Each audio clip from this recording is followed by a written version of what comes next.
The delegation of the government of Venezuela for the dialogues in Mexico celebrated the release of diplomat Alex Saab as well as the strength of the government of President Nicolas Maduro and the determination of the people to rescue him. In Palestine, over 90% of the population in Gaza, about 2.08 million people, is estimated to face high levels of acute food insecurity. And in the Czech Republic, a 24-year-old student killed more than 15 people and wounded dozens at a Prague university on Thursday, and it is considered the country's worst shooting in decades.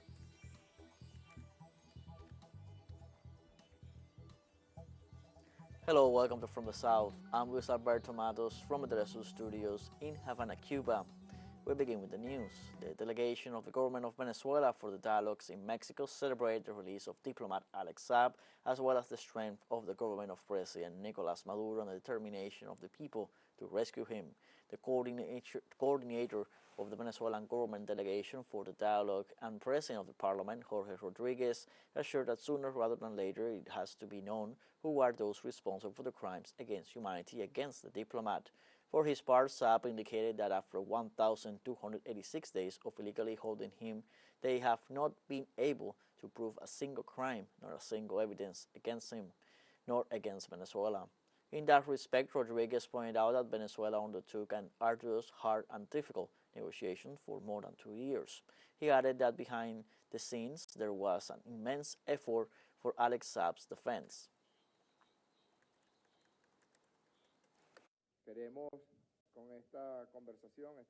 We want to express in this talk, in this meeting with the media, our deepest happiness, our greatest joy.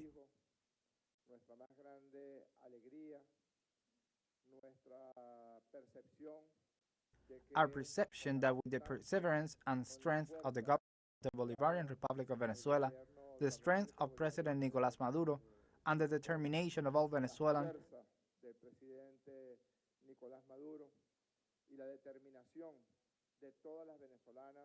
men and women, we have achieved what was once considered an almost impossible task, the rescue of a diplomat.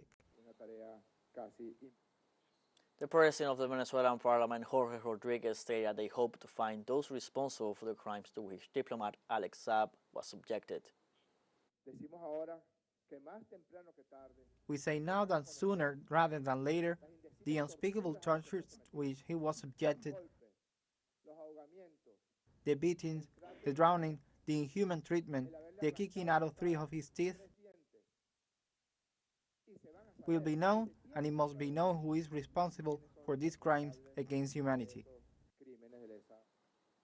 Parliamentarian Jorge Rodriguez assured that Alex Saab will be included as a member of the delegation for dialogue by order of President Nicolas Maduro. I would like our diplomat, our delegate, to inform you that, by order of President Nicolas Maduro Moros, of course, citizen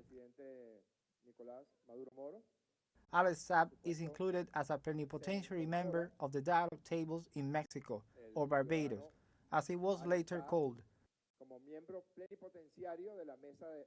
or whatever country it will be called. If we are going to sign some kind of agreement in the future, it is the same backbone that emerged in the Memorandum of Understanding signed in Mexico City on the 21st of August. The Venezuelan diplomat Alex Saab stressed that Venezuela is living a historic moment by confirming that dialogues are more fruitful than hatred.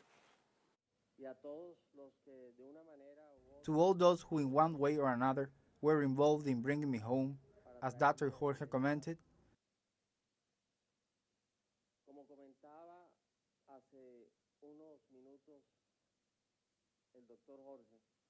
Jorge said a few minutes ago, I was kidnapped, tortured, isolated, slandered, defamed,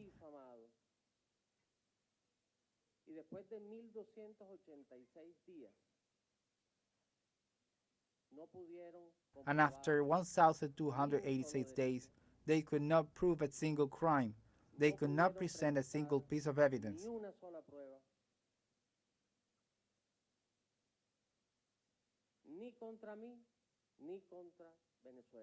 Not against me, not against Venezuela. This is a historic moment in which Venezuela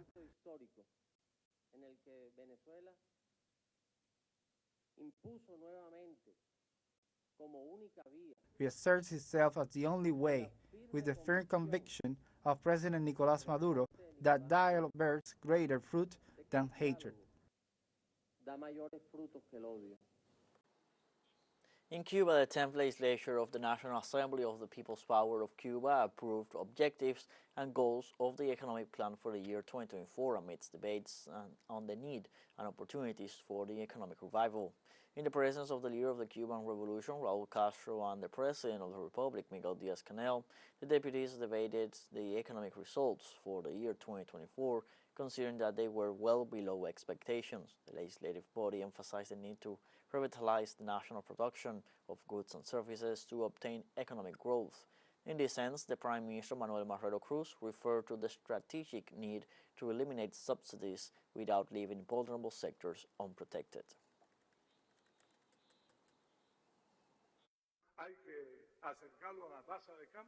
We have to bring it closer to the exchange rate and raise the price of gasoline proportionally in the national currency. For this, we have taken into account several things. You may say that this will have a direct impact on the population. Well, decisions have been taken. Private transport will be protected. There are municipalities that depend on trucks and buses for private transportation.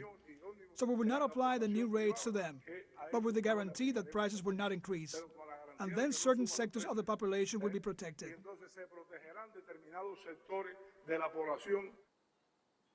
The Cuban Prime Minister Manuel Marrero Cruz also made reference to a fact that he defined as unusual related to the cost of fuel on the island for numerous tourists who visited. Look for a country in the world that can buy 9 liters of gasoline with $1. We're giving ourselves that luxury, and that has to end. How is it possible that in a country that promotes tourism, the tourists come to pay subsidized gasoline at 30 pesos a liter? Therefore, we're going to start charging gasoline in dollars to all tourists and international visitors.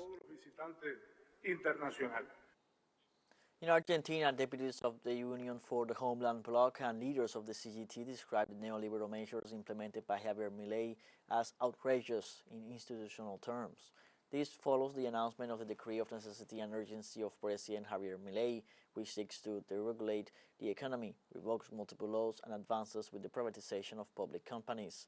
The decree must be debated in the National Congress and has a section on labor reforms, which establishes, among many measures, the extension of the trial period of a worker up to 8 months.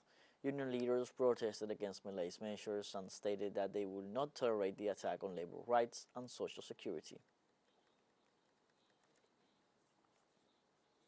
Let's take a short break, but remember you can join us on TikTok at teleSUR English, where you will find news in different formats, news updates, and much more. Other stories coming up. Stay with us.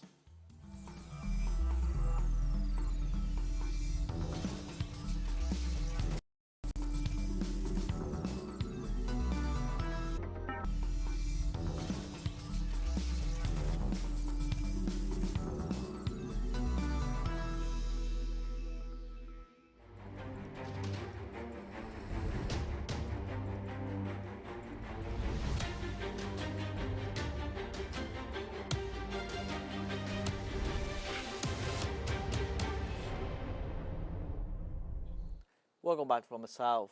The Israeli bombardment, ground operations, and besiegement of the entire population in the Gaza Strip have caused catastrophic levels of acute food insecurity. Around 85% of the population is displaced and currently concentrated into an increasingly smaller geographic area. The information was provided by a report of the Integrated Food Security Phase Classification, which assured that over 90% of the population in the Gaza Strip, about 2.08 million people, is estimated to face high levels of acute food insecurity. Even though the levels of malnutrition and non-trauma-related mortality might not have yet crossed famine thresholds, these are typically the outcomes of prolonged and extreme food consumption gaps. The increased nutritional vulnerability of children, pregnant and breastfeeding women, and the elderly is a particular source of concern, said the report.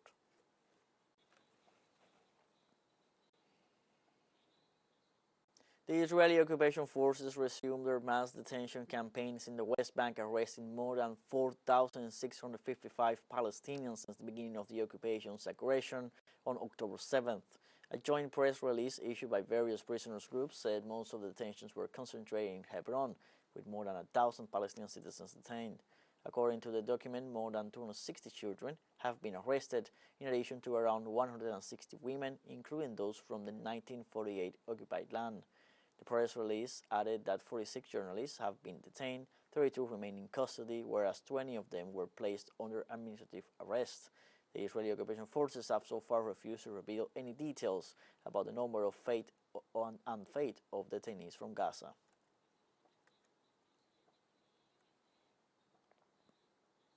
The Palestine telecommunications company announced tonight the gradual restoration of communication services in the central and southern Gaza Strip after it went out of service on Wednesday for the sixth time since the beginning of the Israeli aggression on October 7th. The occupation machinery also destroyed during its aggression the generators powering the main division from Khan Yunis in the south of the Gaza Strip. It said Israeli warplanes once again bombed the main fiber optic internet line in the Strip, causing a complete interruption of communication and internet services. According to the Ministry of Communications and Information Technology, technical teams are having great difficulty repairing the damage due to the extensive destruction to the infrastructure left behind by the Israeli aggression.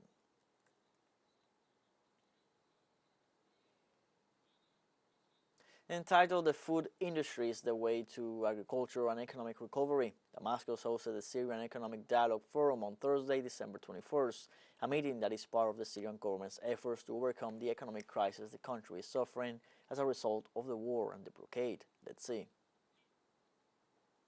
The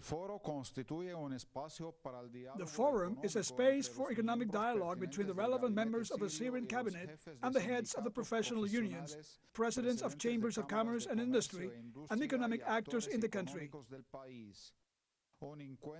The main objective of the meeting is to boost the food industry because of its vital importance in the recovery and development of the national economy, achieve self-sufficiency and food security, earn foreign exchange, and ensure more job opportunities.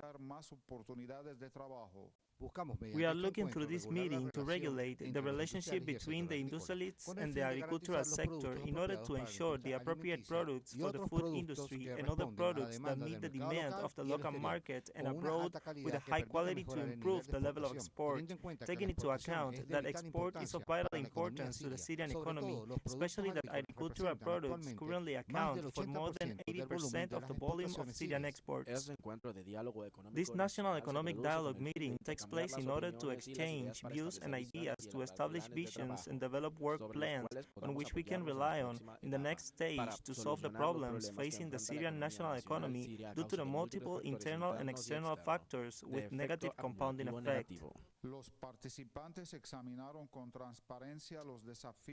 The participants discussed with transparency the challenges resulting from multiple internal and external factors led by the consequences of more than 12 years of war and foreign-imposed blockade. To solve these problems, the participants considered that close coordination between the country's authorities and the economic, industrial, and commercial players within the framework of a constructive partnership between the public and private sectors was essential.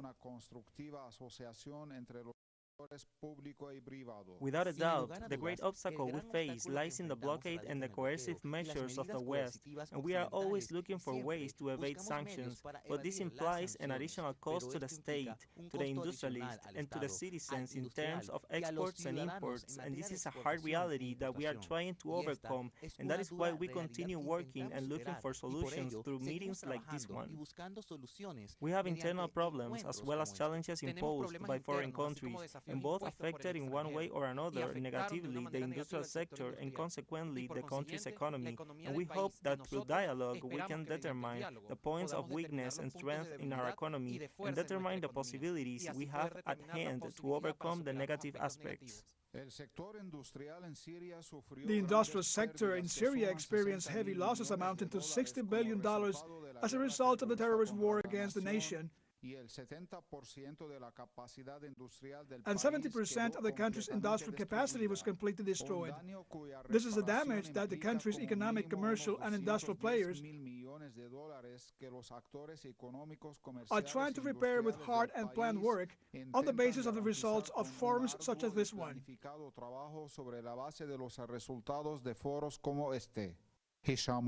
teleSUR, We now have a second short break coming up, but before we invite you to join our WhatsApp community for our English-speaking audience, you can scan the QR code on screen to join directly and share the link to reach more people. Constant news coverage of Latin America and the Caribbean as well as the rest of the world. Stay connected and informed with teleSUR. Found short break, don't go away.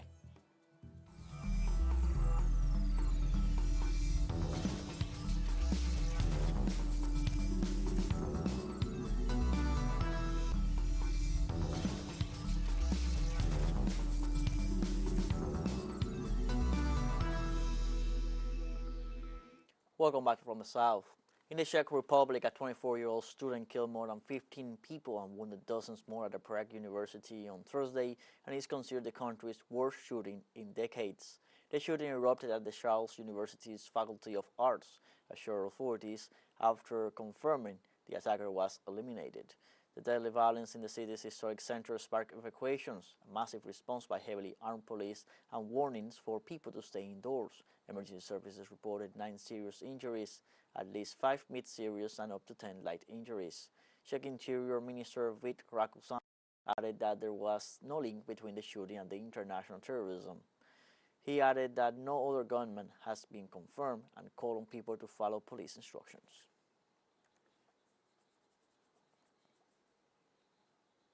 Tunisia is interested in importing more Russian grain, and Moscow is prepared to meet the North African country's demand.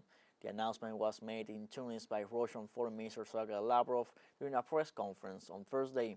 According to Lavrov, Russia and Tunisia are planning to expand their bilateral cooperation, particularly with respect to the agriculture and energy sectors.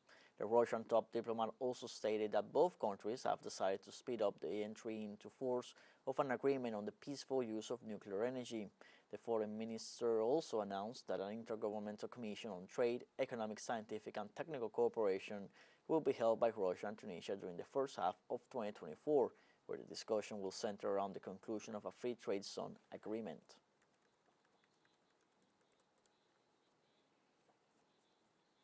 During his meeting with his Tunisian counterpart Nabil Amar, Lavrov said that the League of Arab States was one of the poles of a multipolar world which is being objectively formed.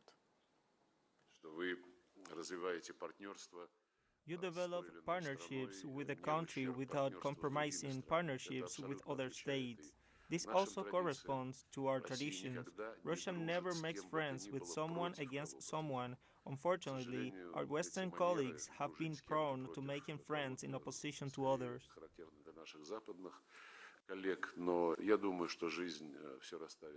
I think that life will make everything fall into place. We will inevitably come to an understanding of peaceful coexistence in a multipolar world, which is being objectively formed. One of the poles of which we can now confidently say is the League of Arab States. U.S. President Joe Biden spoke Thursday with his Mexican counterpart Andrés Manuel López Obrador about the immigration crisis at their shared border. The conversation comes at a time when an unprecedented surge of migrants is being reported, exacerbating one of the president's long-standing political problems. The two presidents agreed that additional enforcement measures are urgently needed to reopen ports on the U.S.-Mexico border.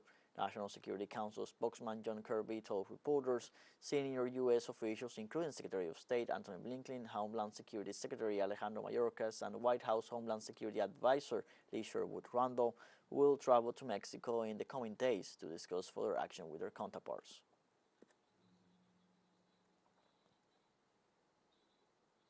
And in Brazil, President Luiz Inácio Lula da Silva reinforced the intention to host the next Women's World Cup in the country in 2027. The Brazilian president authorized the creation of a working group to coordinate the bidding actions and guarantee the fulfillment of FIFA's requirements for the country's bidding to host the World Cup. The governor insisted on the need for coordination by the Minister of Sports, André Fufuca, with FIFA to host the event. In addition to Brazil, the World Football ruling body announced that the United States and Mexico presented a partnership bid and another joint option involving Germany, Belgium, and the Netherlands. Let's remember that Brazil hosted the Men's World Cup in 2014, which was won by Germany.